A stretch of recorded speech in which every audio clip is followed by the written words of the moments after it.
Yeah, we're less than a week away from the opening of APEC. That's the Asian Pacific Economic Forum.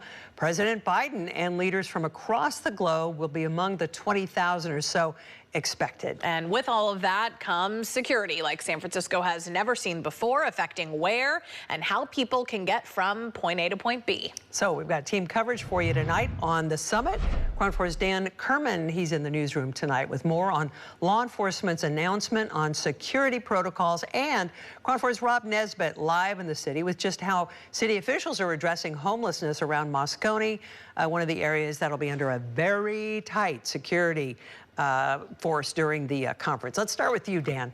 Well, you know, for those of us who live here, we're concerned about what streets will be closed. How will I get from this place to that place? For law enforcement, the concern is how do I keep everybody safe, especially with global leaders here and protesters?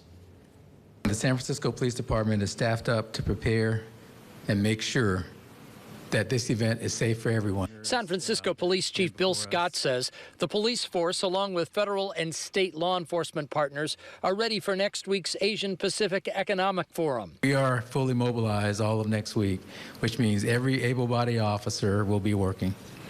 And we'll be working 12 to 14-hour shifts. We'll have coverage daytime and nighttime. And our goal is to be prepared for anything and everything that may come our way. 20,000 people are expected in San Francisco, among them world leaders and protesters.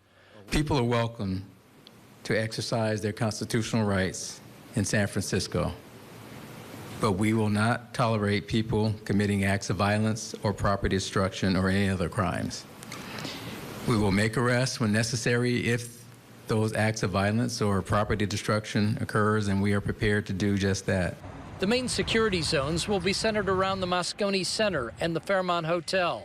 The green areas are vehicle exclusion zones, meaning while pedestrians are allowed, only authorized vehicles can enter and only after they're inspected.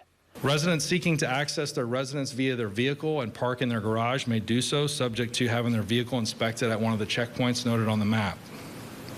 During the inspection, the resident will be asked to prove their local or provide evidence of their residency or their reason for seeking access to that garage. A lot of the garages are staffed 24 hours by Secret Service or other law enforcement personnel that can assist residences or guests in accessing garages. The red area is the pedestrian-controlled access zone. It is generally not open to the public.